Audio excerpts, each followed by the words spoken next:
thought it's been a little while since I did a cooking challenge. So here's the thing. Somebody sent me some money and I've traded it in for this voucher. This could be our budget for the shopping. Let's see how far I can stretch this at this store.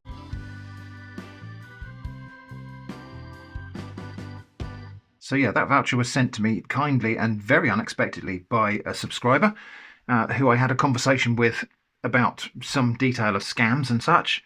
And they very unexpectedly sent me a £10 voucher on a service called Prezi, which is like a general purpose voucher, which you can then trade in for a voucher at a wide range of different stores. But then I thought, well, why don't we use that £10 as the budget for some food? Studio Shrimp here, just to say that this video turned out to be really long. So I've broken it into two parts, but you won't have to wait a week for part 2, unless you want to, of course. Part 1 is about 45 minutes long, so part 2 will go live 45 minutes after part 1. For those of you that want to watch the whole thing in one sitting, part 2 will be ready when you finish this part. But if that's too much watch time for one day, part 2 will still be there when and if you do want to see it. Anyway, rules and parameters, there won't be very many because rules make rules lawyers. I just thought we'd try and stretch that £10 and see how far we can get with it, see how many different meals we can make with it. Maybe for 2 different people, maybe for myself and Jenny, so we'll try and make normal-ish meals. And whilst the £10 is going to be the budget for the shopping, let's say that from the cupboards and fridge and table sauces and spice rack and whatnot, that we can use reasonable moderate amounts. So that is things like a little pinch of herbs and spices here and there, maybe things like a spoonful of sugar to sweeten something, but not a whole cup full of sugar to use as an ingredient. And likewise, maybe a splash of oil for frying, but not a whole load of oil to use as a main ingredient in something. Does that make sense? I hope so. Anyway, let's go shopping.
Alrighty then, shopping is done. Here is the haul. A 1 kilo bag of porridge oats for 90p. Now, flour would have been cheaper and probably a little bit more versatile, but I've had flour several times before, and I think it's been a while since I bought oats on one of these challenges, so we've got oats as our kind of staple carb. 500 grams of red lentils for £1.25. 6 medium free-range eggs, £1.39. A bunch of celery, that was 49p, because that was in their Super 6. Every week Aldi does a different set of 6 vegetables at reduced prices. Celery was one of the options today. A girthy sweet potato. What a whopper. This wasn't the cheapest way to buy sweet potatoes. There was a bag of sweet potatoes that was better per kilo than this, except, well, I didn't even know if it was. And here's one of the problems we had when we did that just by the cheapest things. This sweet potato was priced at 69p each. The other sweet potatoes were priced per kilo. So it's very difficult to compare because there's no weight on the shelf edge for items that are priced as eaches. Anyway, sweet potato. A bag of casserole vegetables, which were marked down 50% off. It was 99p, and they actually gave me a little bit more than 50% off because they gave me 50p off. So they gave me a half penny. That's a 600 gram bag of casserole vegetables. There I can see potatoes, onions, leeks, carrots, maybe diced swede or turnip. That'll need to go in the fridge because that's expiring. So that was 49p. A 500 gram bag of wonky parsnips. Actually, they look rather nice. They look better than the non-wonky parsnips. 55p. A tin of red kidney beans. 33p. A tin of peeled plum tomatoes. 39p. A tin of baked beans, because why not? 28p. A pack of Greek-style salad cheese. I'm not allowed to call that feta if it's not feta, but it's feta-style cheese. Usually crumbled into salads, this sort of stuff, but I'm going to cook with it, I think. That was 89p. And a pack of chicken legs. 1 kilo pack of chicken legs, £2.29. Now they did have a kilo of chicken drumsticks for £1.99, so cheaper than this, but the bone to meat ratio is higher on those, and so you don't get as much chicken for your money.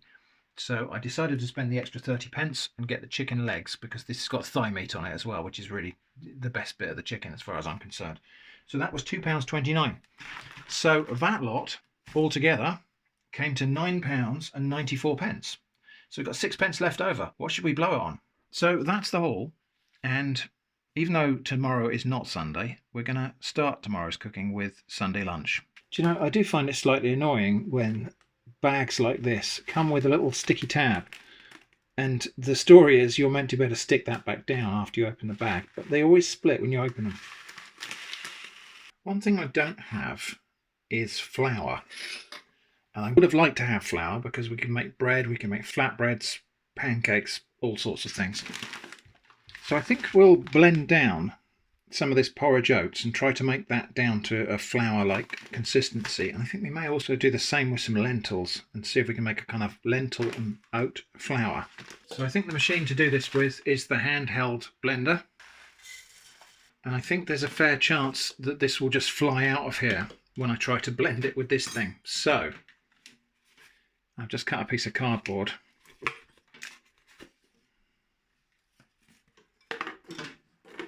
Just to mitigate that a little bit, hopefully.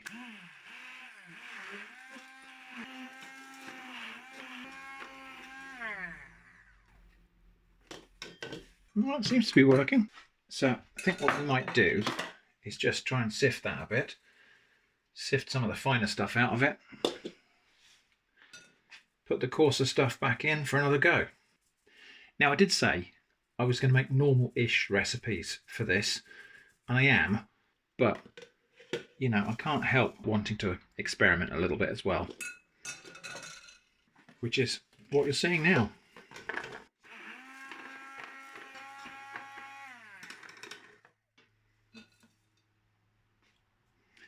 Let's see, are we getting any more through this time? Yes, we are. So that is working, blending it down like that. And whilst that's not as fine as wheat flour, it is oat flour. So I think we will be able to make something out of that, even if it's only pancakes. And then we're going to do the same experiment with lentils. I'm not very sure how well this is going to go, but we'll see.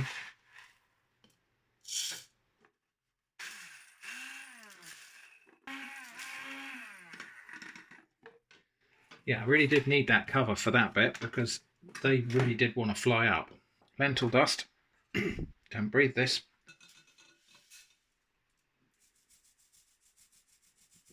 Now I have got a coffee and spice grinder that I could have used for this, but it can only do very small amounts at a time. So I didn't manage to get the lentils quite as fine as I got the oats, but it's still quite a fine grind. Now I was thinking, do I want to put this lentil mixture into the oats? And I think, whilst I'm probably going to use them together, I think I'll keep them separate for now, because once they're mixed, they can't be unmixed. So the first meal we're going to cook is a Sunday roast, basically. So starting with preparing these parsnips. Normally I'd just peel these and the skins would go in the compost, but I'm going to use the skins this time. So I'm going to give these a really good scrub and then we'll peel them and save the skins. So fairly sure these have already had a really good wash before they went in the bag, because they were in very pristine condition, no mud or anything on them. But anyway, give them a good scrub. All of these peelings I'm going to save. Tops and tails I'm going to trim off. Those are also going to be used, but they're going to go in a different box because that's going to go in some stock that I'm making. Now I suppose you could just roast the parsnips with the skins on, but I find them more pleasant if they're peeled. They've got more of a chance of going a bit crispy and caramelised if they're peeled and the sugary, starchy inner flesh is exposed. So the parsnips I'm going to chop up into pieces because these are going to be roasted in the traditional manner. So that piece will go in like that. These pieces get cut in half. The bigger the pieces, the longer they will generally take to cook. So I'm just trying to think about that. Okay, going to put that in some water so it doesn't discolour. The other thing we've got is this bag of casserole vegetables. And all I'm going to do here is just pick out the potatoes for now. I think the idea of this is probably meant to be that you just tip the whole bag straight into a slow cooker or something like that and use it as the vegetable portion of a casserole, which I'm sure will be fine.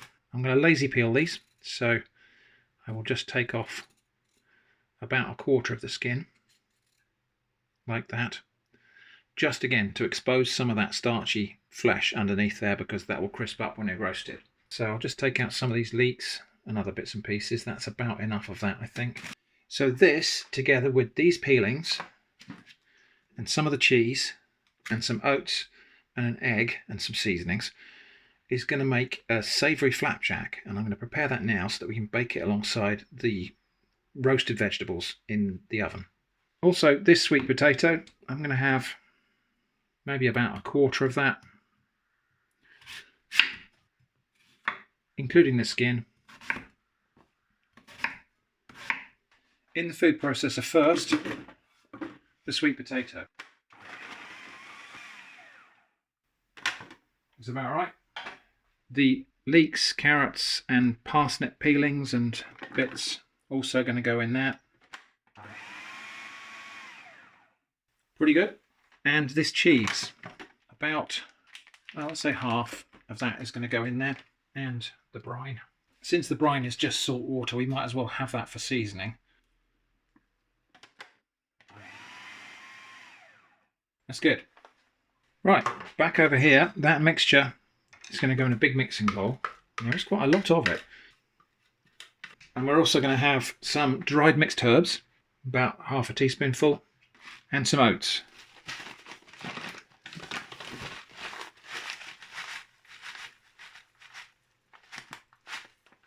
Not quite as much in volume as the mixed vegetables, so let's just see how that goes. Might need a little bit more. So one thing I realised, I've just described this as what I'm making here is a savoury flapjack. I'm aware that the word flapjack means something like pancakes in some parts of the world. Here in England, flapjacks are like an oaty bar. So a bit like a granola bar, perhaps. I appreciate that that terminology is different in other parts of the world, but that's just what they're called here. I didn't invent it. Now, we need something to make this all hold together, and that's going to be egg. So 2 of my half dozen eggs are going to go in there.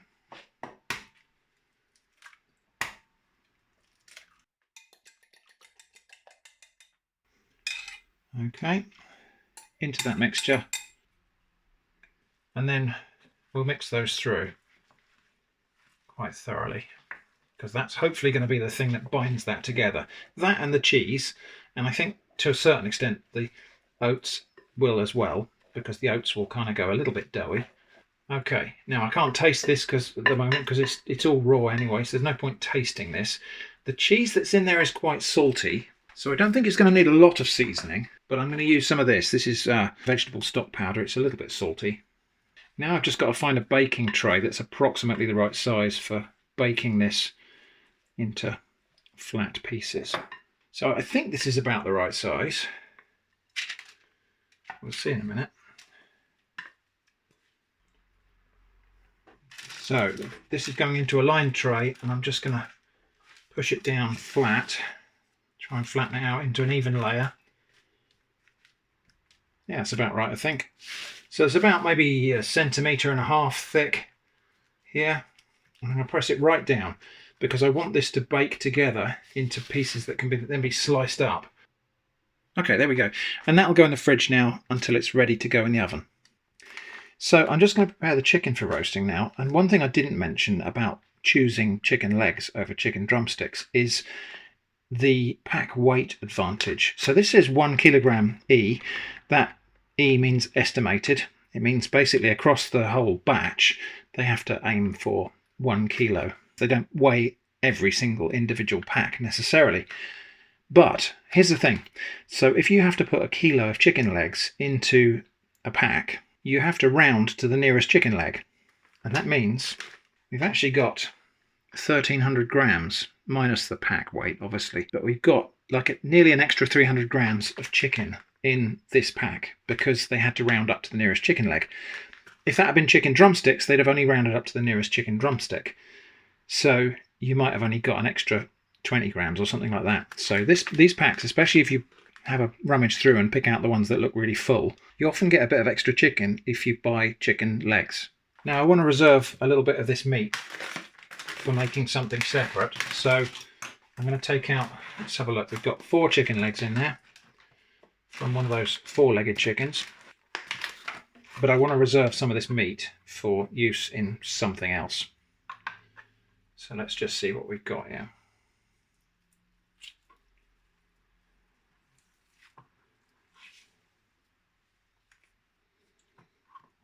And I'm not going to be particularly neat and tidy about this or ceremonious.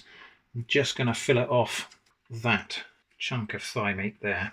Now I'm not going to worry about getting all the meat off the bone here because these are going to be roasted anyway along with the ones we're going to eat today. So I'll just put that back up there. You can't see the join. And I will just do the same again for this one. That piece of skin there, I think we'll just lose that and that will go in the food waste bin.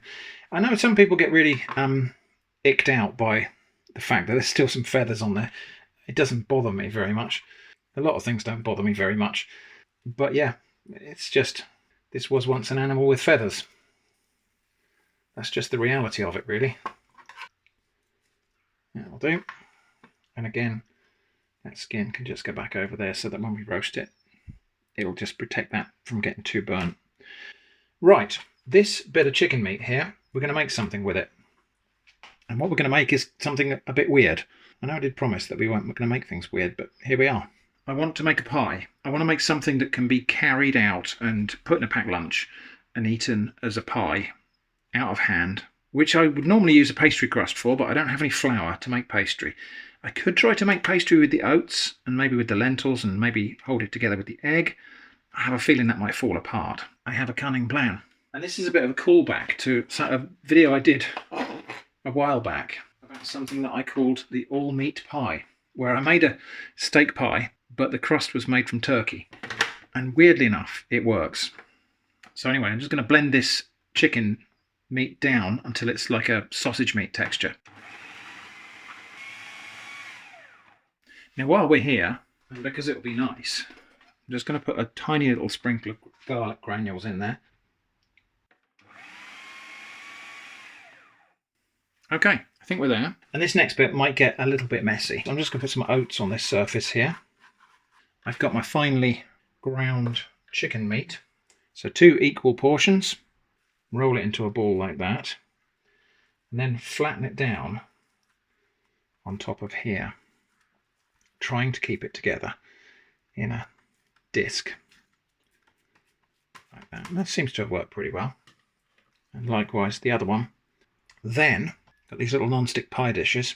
That's going to go in there, oaty side down, like that. And then I can probably actually just work that up the sides of the pie dish a little bit just by hand, just by squishing it around like that. But just to make that nice and neat, I think what we'll do is go on there with a bit of cling film like that, and then just press that down with another pie dish until we can just see it peeping out of the edges. And we've got a chicken pie, except the chicken's on the outside. So these last few little bits of oats, no point in them going to waste. They might as well just go in the bottom of these chicken pastry cases. And then it's time to think about what we're going to put in these pies. So we've got this bag of vegetables. We'll have, from here we'll have some bits of leek. Just going to break them up. A bit of red onion maybe. I've got these lentils which I put in to soak this morning. So these are starting to hydrate. So we'll have about a tablespoonful of those in each one. And I think baked beans.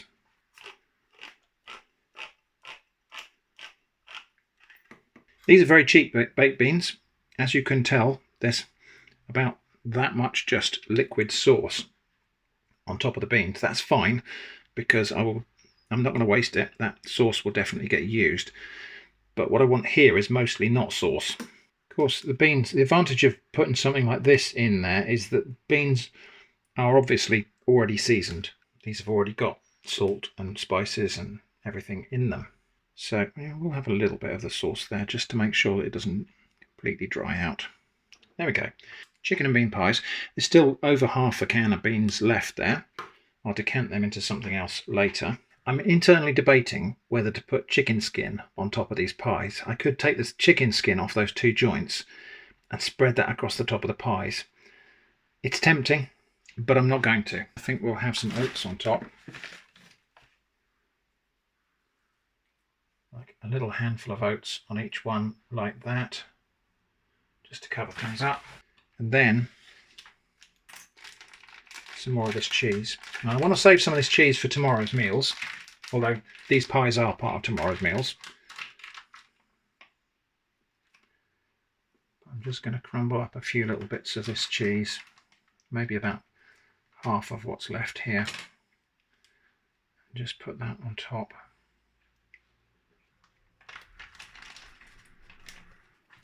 The oven is just coming up to temperature. I just want to parboil these vegetables before we put them in the roasting pan. So just thinking about the size of pieces I want. And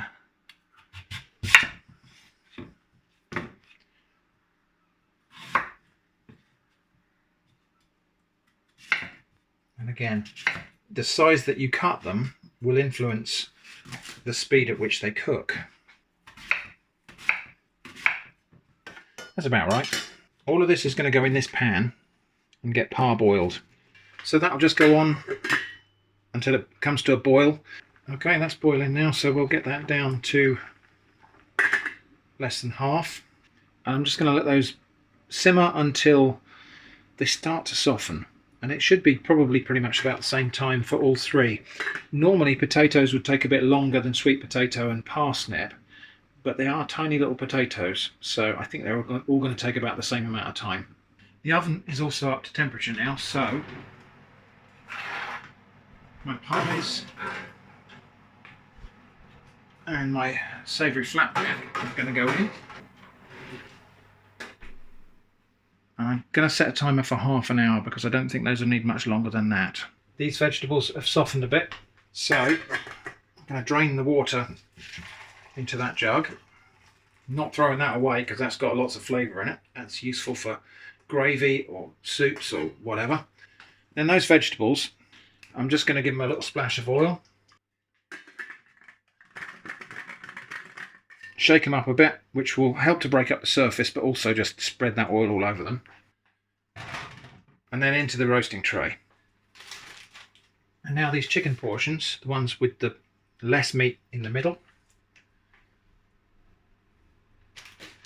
the ones that have got more meat on them at the ends, and I'm putting them on top of the vegetables so that the juices out of the chicken and the fat will render down and cook into the potatoes and parsnips and sweet potato and just give it more flavour. Just a little bit of salt, pepper. And so rather unusually for one of these cooking challenges, the oven is actually full. The oven is on and the oven is full. Taking advantage of this momentary lull while everything's in the oven, I'm going to just get some gravy prepared. So I'm going to take about a cup, probably a cup and a half of that liquid. That's the water from cooking those vegetables. I am going to use some gravy granules from the cupboard here. I don't know if gravy granules are universal, but this is just basically it's a bit like stock powder, but it's got thickening things in there as well, starches. I might just go and simmer this now because it's nicer if it's cooked and then it stands. The starches develop more. So I am using more of the cupboard ingredients than I would normally in one of these challenge videos, but a lot of people have been asking me to do that, and it's kind of the point of this one anyway.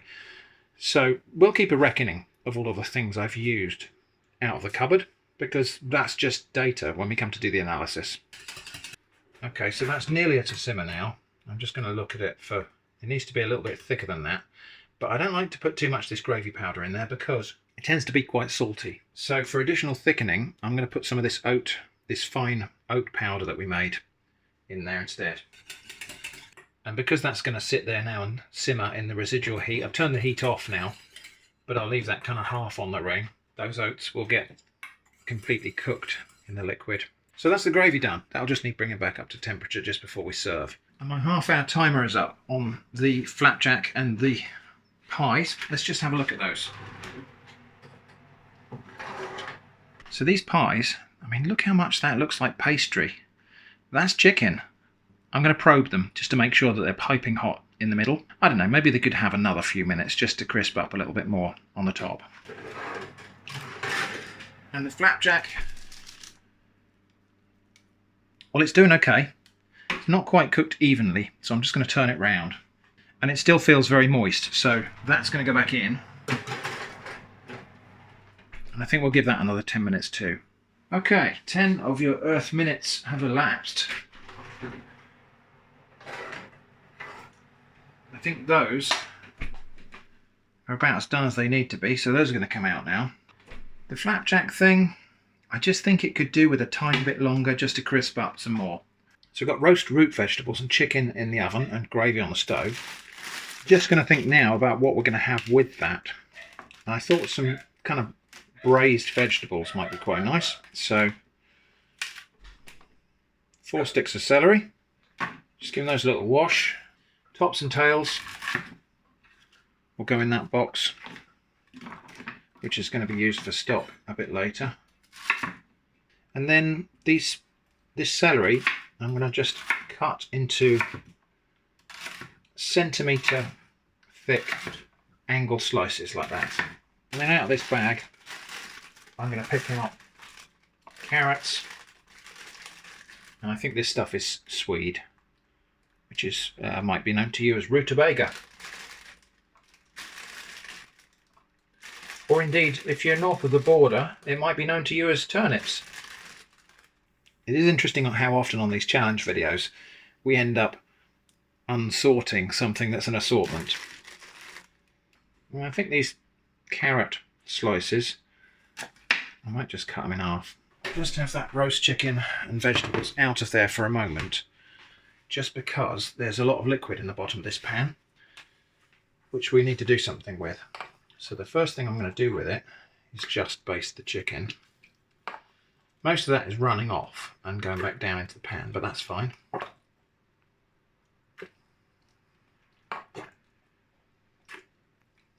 I'm also going to baste the vegetables, make sure that all the roast vegetables have got a nice coating of this stuff, because this is oil and the rendered juices of the chicken.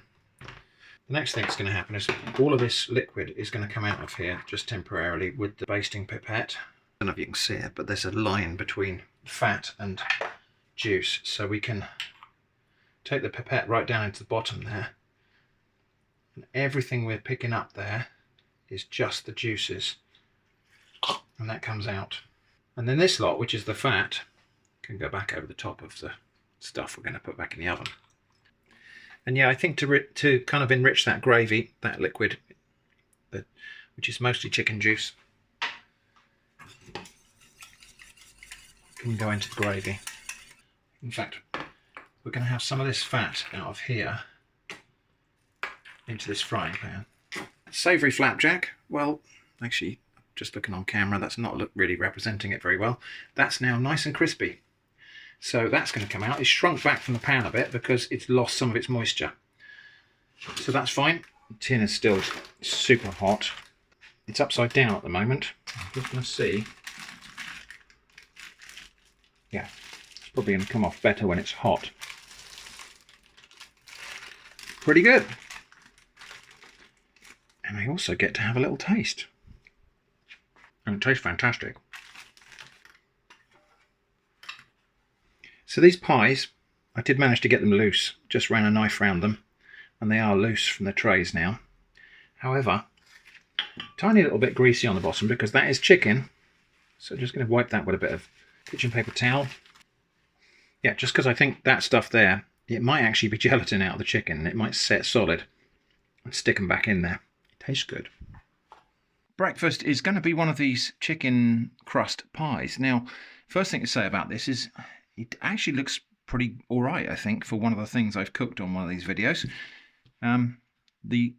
Just to recap, the crust here is made of not pastry, but chicken. One of the things I had in mind for this episode of this series was to try to make meals that had some practical, real-world sort of anchoring. So the notion of yesterday's dinner was a kind of standard Sunday roast, albeit rather simplified.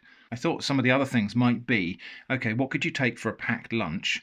Or what could you maybe take for a breakfast on the go? Now, I'm not sure this is necessarily a breakfast food, but I'm eating it for breakfast.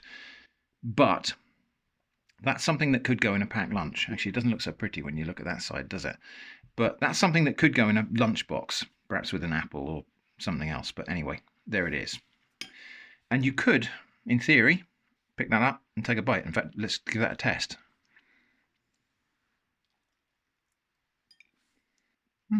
That's actually rather good and very satisfying. The crust is strange because it's just hard to not think of that as pastry. I'm actually completely satisfied with that.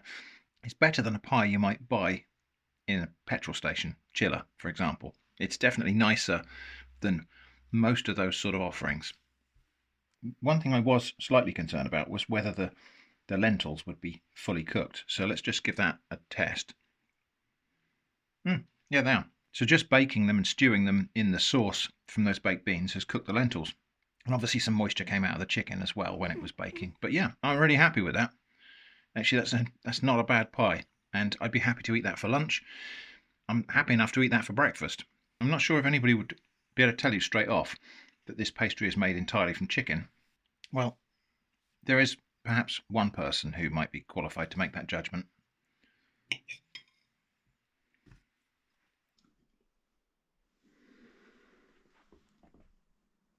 Gently.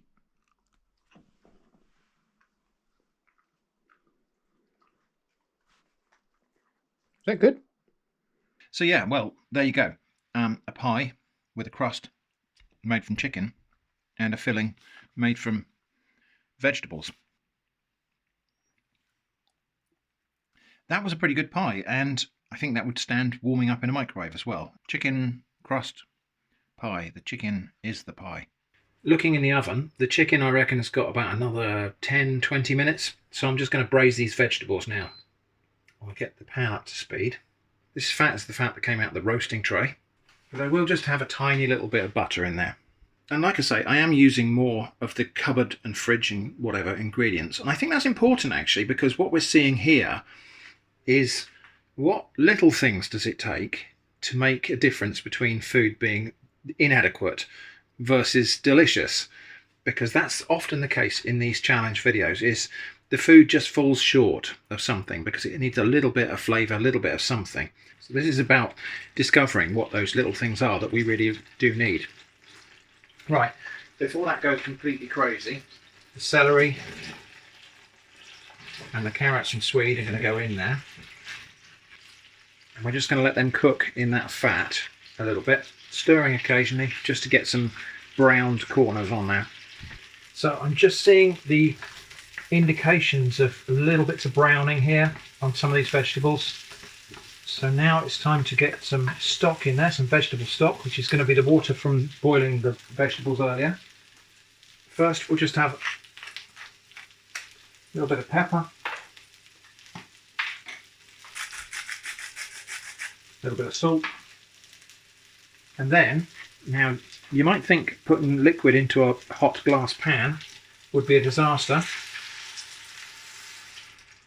but it's actually not glass.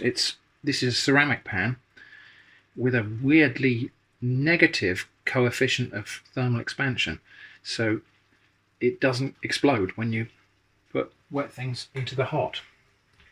And we'll just have the lid on now and simmer that until those vegetables are tender. I'm going to take those pieces of chicken out now, just so that those have got a chance to rest before we serve them. And then these vegetables are going to go back in the oven right up until point of service, so that you get a bit more crisp on them. And then these vegetables are pretty much done now. I'm just going to let that reduce a little bit now and get the gravy warm back up. Time to dish up. So, some lovely roast potatoes, roast sweet potato and parsnips. Plenty left, and I shan't chuck this pan away either, that's going to be deglazed later. A chicken quarter and some of these braised vegetables and gravy. Okay. Christmas napkins. Okay, so most of it is what you've had before. I think really the only thing to taste here is the braised vegetables, braised celery and carrots, and see what you think of that.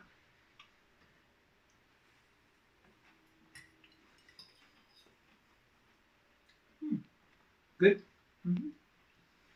It's interesting, don't often have celery as a cooked vegetable, do we?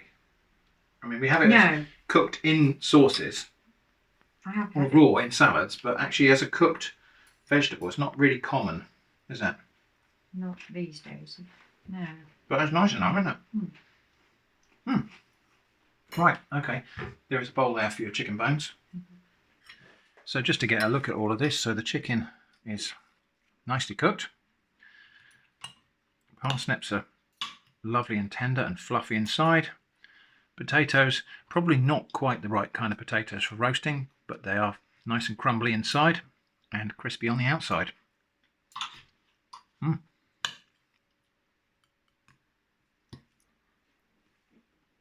Right, time to deal with leftovers now. Into this box is going to go leftover roast vegetables. And quite a bit of it. There's another meal's worth of roast vegetables here, certainly. We'll also save these braised vegetables in there. And again, this pan, it's got this sticky, because it was chicken fat and a little bit of chicken juice that went in there. So we're deglazing this when we make the stock.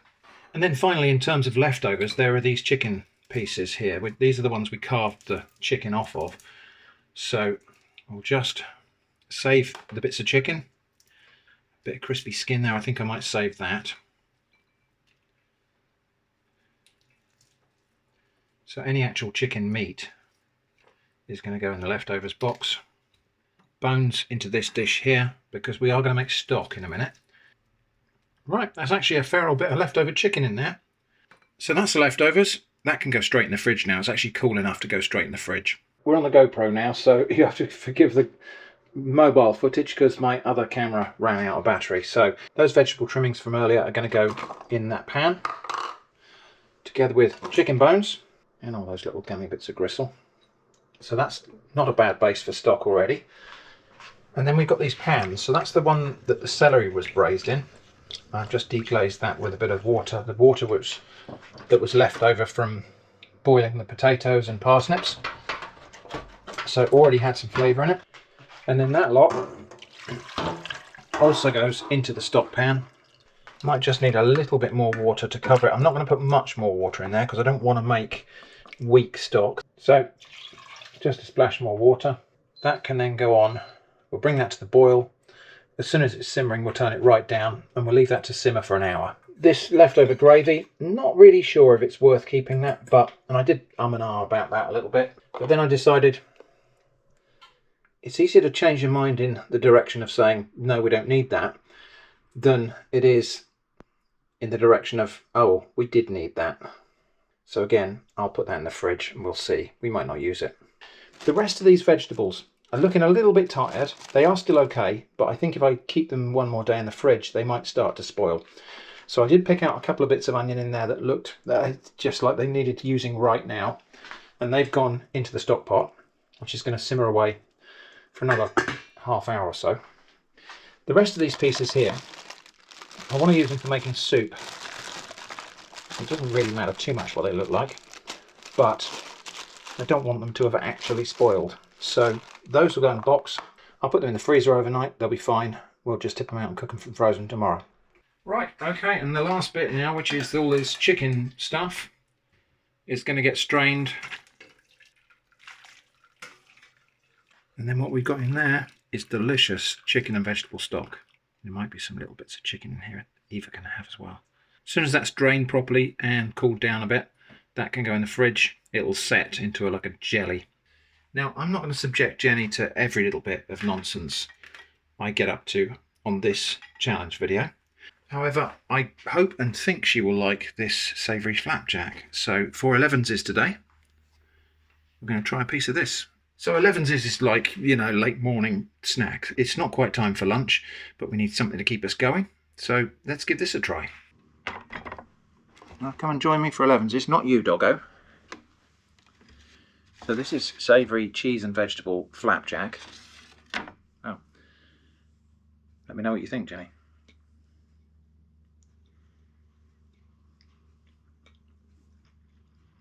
Yeah, so really nice. Now, I made something like this before, but it had quite a lot of oats in it. This is more than half vegetables. Although by the time it's all cooked down, it's probably about 50-50. But it's tasty, isn't it? And it's not sugary. No. That's the problem with a lot of Elevenses snacks, is they're really sugary, aren't they? Now, weird thing with this. Do you think it tastes like it's got tomato in it? Yes, a little bit. There's no tomato at all in there, but I think it tastes like it's got tomatoes in it. It's really weird. I think it must be the sweet potato plus there's like feta cheese, actually not feta cheese, it's off-brand feta cheese.